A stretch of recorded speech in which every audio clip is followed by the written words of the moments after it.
l'importance de la communication dans le couple en symptothermie. Voilà ce dont je vais vous parler aujourd'hui. Moi, c'est Maëlle du blog Devenir Intuitive. Bienvenue dans cette nouvelle vidéo de mon défi sur la contraception naturelle. Et avant de commencer, je vous invite à vous abonner à ma chaîne YouTube pour recevoir toutes les notifications de mes nouvelles vidéos, une vidéo par jour quand même, sur le sujet de la contraception naturelle et de la symptothermie. Alors, cette question de communication dans le couple, pourquoi est-ce que je vous parle de ça et pourquoi est-ce que ça a son importance en symptothermie? Eh bien,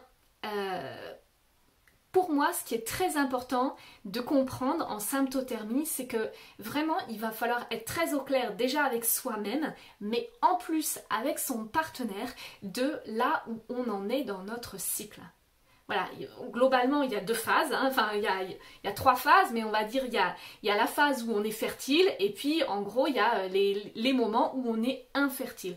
Et c'est super important d'avoir conscience de ça et de se dire très clairement, quand je suis dans ma période, dans ma fenêtre de fertilité, je me pose pas la question, on se protège.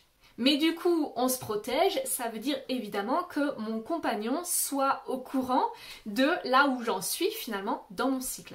Alors, je ne sais pas si c'est quelque chose que vous aviez l'habitude, surtout là, si vous commencez la symptothermie, est-ce que vous aviez l'habitude de ça jusqu'à présent, de dire à votre compagnon, ah ben là, tu sais, je suis proche de l'ovulation, ça doit être probablement à peu près vers là que ça se passe, bon bah là j'ai mes règles, là machin, voilà, est-ce que vous aviez l'habitude de communiquer très facilement de ça avec votre compagnon ou pas? En tout cas c'est sûr qu'avec la symptothermie, la question se pose pas, c'est-à-dire vous êtes vraiment obligé de communiquer autour de ça.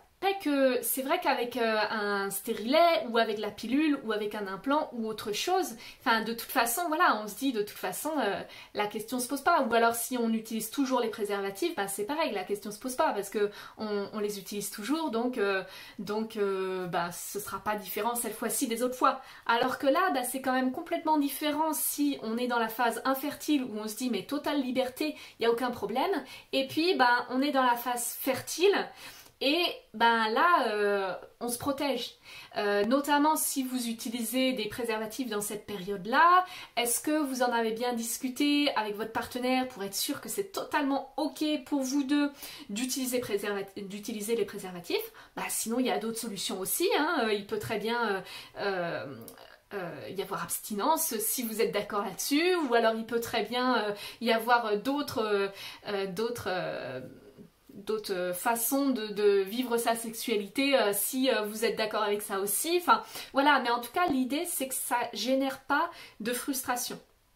Et notamment j'aimerais attirer votre attention sur les moments qui peuvent être un petit peu délicats. J'aurais tendance à dire c'est le moment du début de la fenêtre fertile et le moment de la fin de la fenêtre fertile, parce que là c'est dans le moment où potentiellement, par exemple au début de la fenêtre fertile, vous avez eu votre grand D, donc le jour où vous commencez à prendre la température.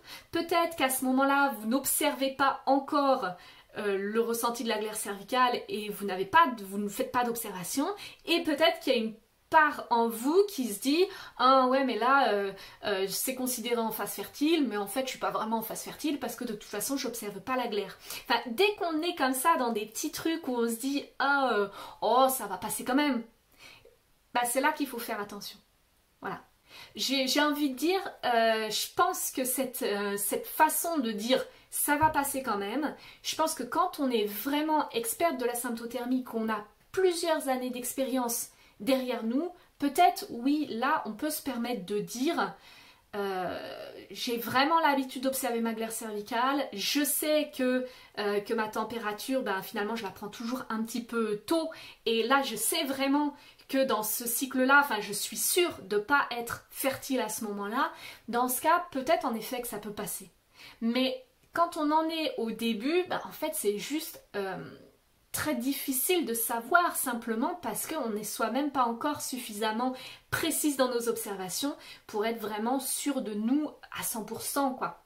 Dans ces zones de flou en fait.